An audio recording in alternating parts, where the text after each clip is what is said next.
Online classes में Vinayak school की ओर से आप सबका स्वागत है। आज मैं कक्षा 9 की व्याकरण को पढ़ाऊंगी। व्याकरण में हम टॉपिक संधि को पढ़ेंगे। कल भी मैंने आपको संधि के बारे में बताया था, उसका दोहरान करवाते हुए मैं संधि के अन्य प्रकार के बारे में बताऊंगी। संधि का जो शाब्दिक अर्थ होता है, शाब्दिक अर्थ क्या बताया था बेटे मैंने कल? शाब्दिक अर्थ जो है योग या मेल। शाब्दिक अर्थ होता है योग या मेल। दो वर्णों के योग या मेल से उत्पन्न विकार को संधि कहते हैं।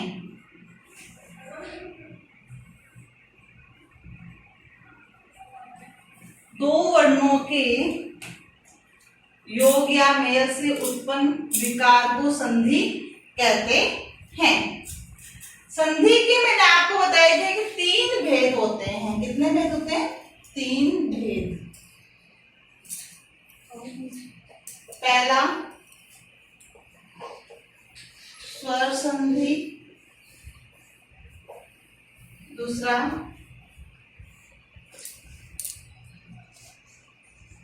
व्यंजन संधि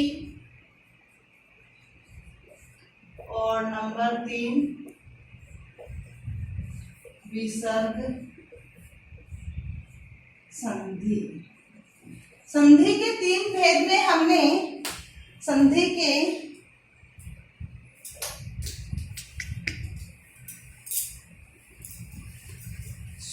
तीसरे भेद के बारे में हमने पढ़ा था, स्वर संधि के बारे में। स्वर संधि के 3 भेद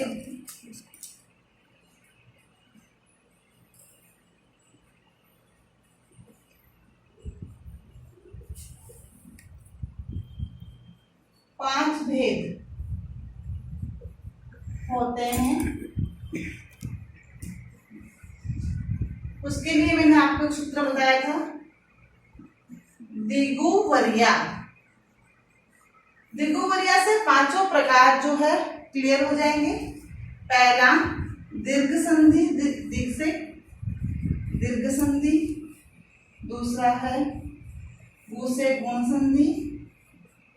तीसरा व से वृद्धि संधि और चौथा है य से य संधि और यहाँ आ से हो गया अयादि।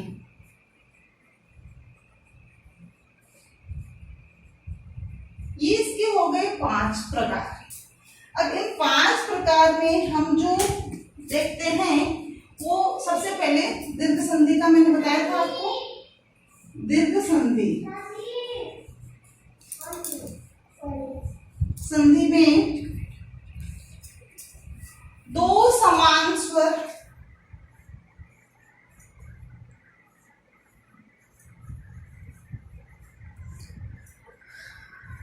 स्वरों के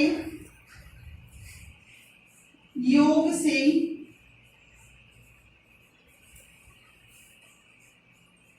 उत्पन्न विकार को दीर्घ संधि कहते हैं।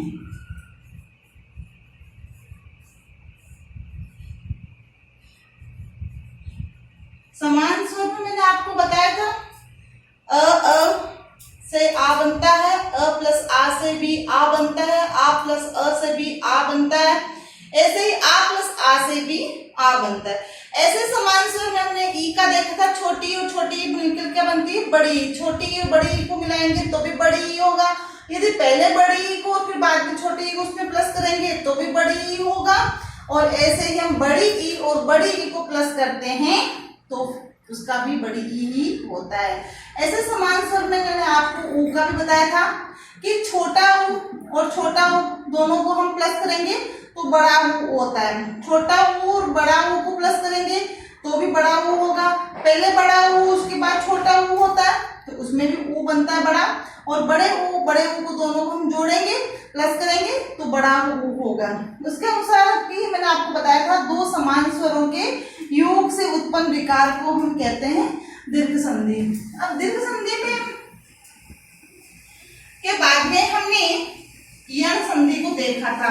यण संधि में मैंने आपको बताया था यण संधि। इससे पहले थोड़ा सा गुण संधि के बारे में बताऊं। गुण संधि में मैंने बताया था अ या आ के बाद में, अ या आ के बाद में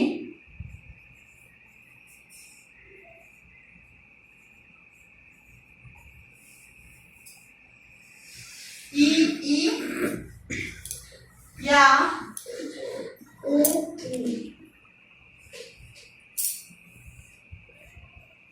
आए तो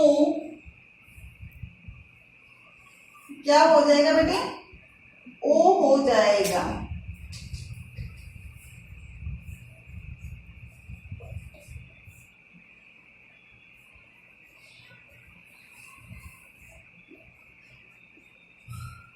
है ना? तो इसके मैंने आपको देवेंद्र, गणेश, यथेश, रमेश आदि के उदाहरण बताए थे। अब हम आज पढ़ेंगे यण संधि। अब यण संधि अगर हमने गुण संधि को समझ लिया तो यण संधि में भी हमें दिक्कत नहीं आएगी, क्योंकि तो इसी की तरह से सरल भाषा है। अ या आ, अ या आ के बाद में ए ऐ आए तो क्या हो जाएगा? औ।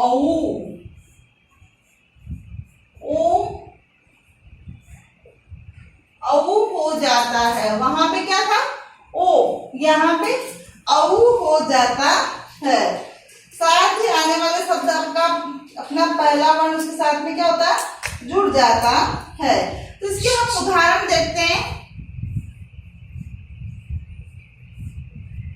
उदाहरण में अत्यधिक क्या आएगा?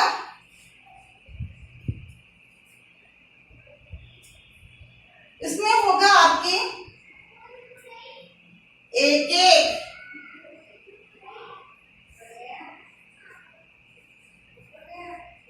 क्या होगा बेटे? एक एक, एक एक में एक प्लस एक, एक एक क्या हो गया? एक एक। परमेश्वर,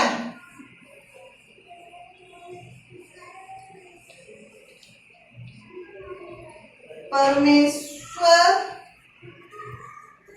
तो परमेश्वर का क्या होगा? परम प्लस ऐश्वर्य, परम प्लस ऐश्वर्य। एक उदाहरण और देखें। सदैव, सदैव का क्या होगा? सदा प्लस एव, सदा प्लस एव। उसके बाद परमोज, परमोज को क्या होगा? परम प्लस ओज।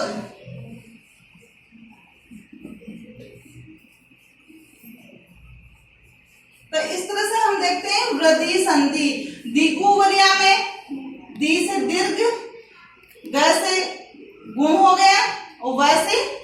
वृद्धि। वृद्धि संधि में अ या आ के बाद में ए या आई आए तो ओ हो जाता है। क्या होता है? ओ। तो ऐसे ही उदाहरण देखा, एक एक का होगा एक प्लस एक, परमेश्वर का होगा परम प्लस ऐश्वर्य, सदैव का होगा सदा प्लस ए, परमोज का होगा परम प्लस ओज। ऐसे ही आगे हम बढ़ते हुए देखेंगे यण संधि। यण संधि के अंदर हम देखते हैं कि ई या ऊ था, इसी के बाद यदि ई या ई, ऊ या ऊ ऋषि के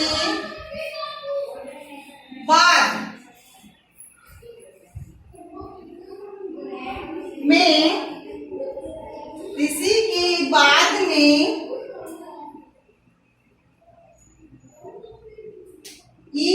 ई का के बाद में कोई भिन्न स्वर आए, कोई भिन्न स्वर आए तो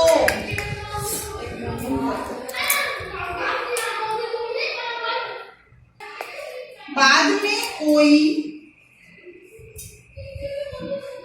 भिन्न स्वर आए तो ई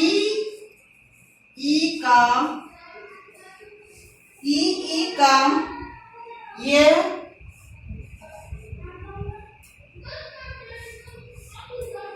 और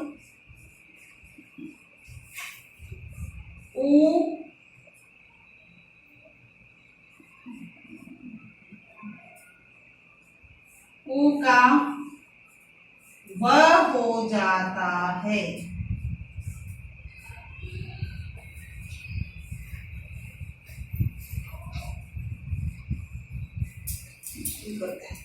यण संधि, यदि ई या ई, ऊ या ऊ ऋषि के बाद में कोई भिन्न स्वर आए तो ई का यह और ऊ का वह हो जाता है। और यदि ऋषि हो तो ऋषि का क्या आ जाएगा? वो भिन्न स्वर होगा ऋषि के बाद में तो र हो जाता है। क्या हो जाएगा? र हो जाता है। यह यण संधि का नियम है। अब मैं आपको यण संधि के कुछ उदाहरण बता देती हूं। अत्यधिक,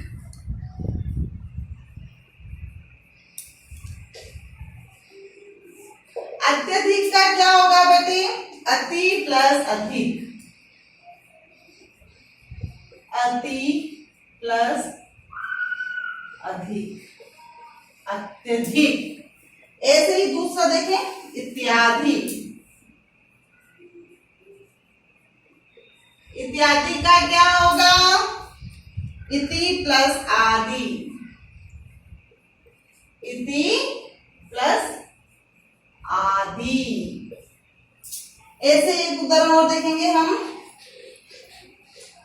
प्रत्येक। प्रत्येक का होगा कि प्रति प्लस एक,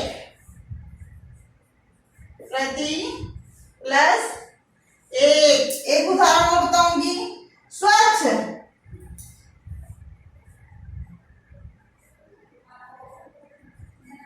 स्वच्छ का क्या होगा?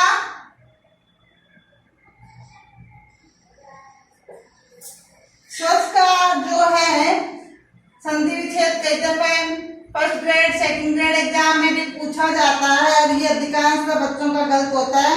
तो सु प्लस जो है इसका क्या होगा? अच। सु प्लस अच। ऐसे ही इसी तरह का एक और पूछती हूँ मैं आपको, स्वागत क्या होगा? सु प्लस आगत। एक बार इसको देख ले। अत्यधिक, अति प्लस अधिक, इत्यादि, इति प्लस आदि, प्रत्येक, प्रति प्लस एक, स्वच्छ, स्वच्छ का होगा सु प्लस अच, स्वागत सु प्लस आगत। ये हो गया आपका संधि विच्छेद। उसके बाद में मैं आपको अयादी संधि के बारे में बताऊंगी।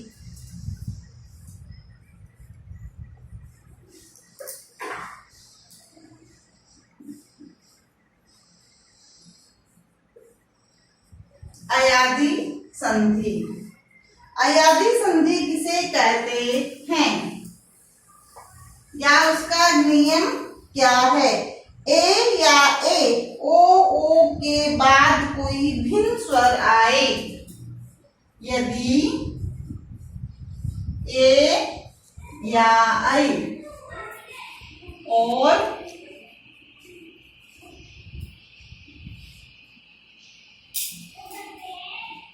ओ या औ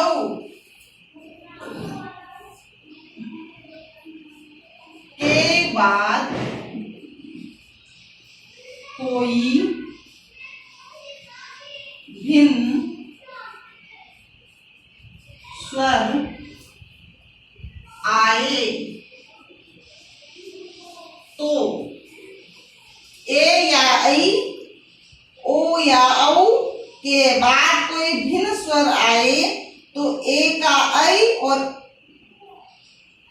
ए का आई, ए का ऐ और ऐ का आई क्या होता है? ए का ऐ और ए का आई। इसी प्रकार ओ का औ और ओ का आओ, ओ का औ और औ का आओ हो जाता है। एक बार फिर से देखें नियम या अयादी संधि का। यदि ए या ऐ और ओ या औ के बाद कोई भिन्न स्वर आए तो ए का ऐ का आई, ओ का औ, ओ का आओ हो जाता है। जैसे नयन, अब देखो नयन का क्या होगा? नयन ऐ आया ना इसमें, तो ने प्लस अन, ने प्लस क्या हो गया? अन, नयन, ने प्लस अन, नायक, नायक का क्या होगा बच्चों? नायक का होगा ने प्लस अक, ने प्लस अक, नायक अक। ऐसे ही देखो पवन, पो प्लस अन, पवन, पो प्लस अन, पवन। ऐसे ही पावक, पो प्लस अक, पावक में होगा पो प्लस अक। तो ये हो गए अयादी संधि के उदाहरण। इस प्रकार से आज हमने स्वर संधि के सभी भेद को पूरा कर लिया है। कल हम व्यंजन संधि के बारे में पढ़ेंगे। स्वर दीर्घ संधि के 5 भेद होते हैं, स्वर संधि के 5 भेद होते हैं और उसमें दीर्घ संधि, गुण संधि, वृद्धि संधि, यण संधि और अयादी संधि, और प्रत्येक संधि के अलग अलग नियम हैं। इन नियमों को ध्यान में रखते हुए ही हम संधि विच्छेद कर सकते हैं। तो इसी तरह से आज को आपको गृह कार्य जो मिलेगा वो इस प्रकार से होगा। गृह कार्य में मैं आपको 5 प्रश्न दूंगी।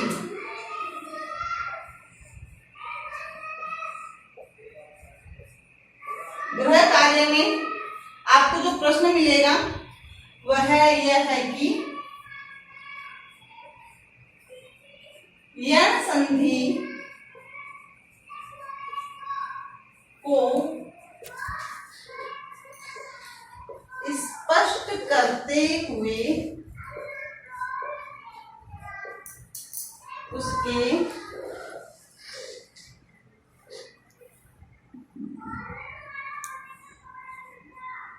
पांच उदाहरण दीजिए। अगला प्रश्न,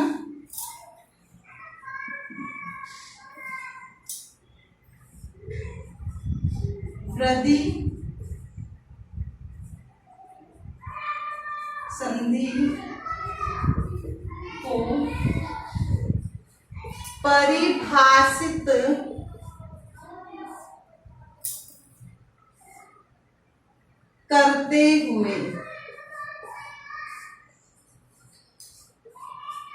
करते हुए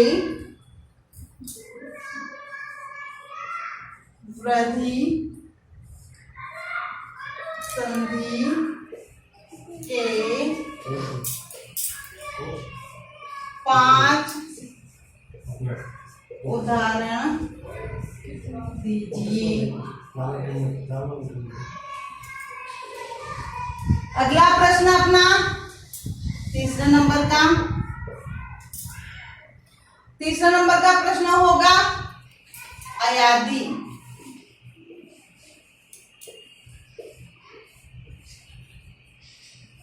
संधि में आई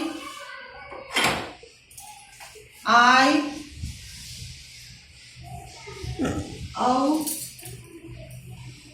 व आव के 3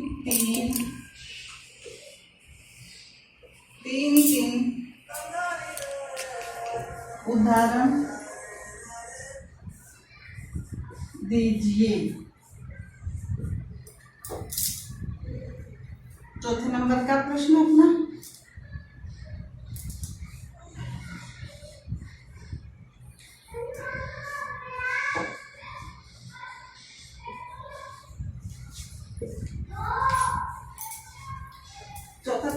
होगा स्वर संधि की परिभाषा बताते हुए स्वर संधि की परिभाषा बताते हुए स्वर संधि के भेद बताइए। आज का अपना ये गृह कार्य है। क्या है? यण संधि को स्पष्ट करते हुए उसके 5 उदाहरण दीजिए। दूसरा प्रश्न है अपना वृद्धि संधि को परिभाषित करते हुए वृद्धि संधि के 5 उदाहरण दीजिए। और तीसरा प्रश्न है अयादी संधि में ऐ, आय, औ व आव के 3 उदाहरण दीजिए। चौथा प्रश्न है स्वर संधि की परिभाषा बताते हुए स्वर संधि के भेद बताइए। इस प्रकार से आज हमने स्वर संधि के 5 भेदों को स्पष्ट कर लिया, नियमों को जो है तैयार कर लिया। Thank you.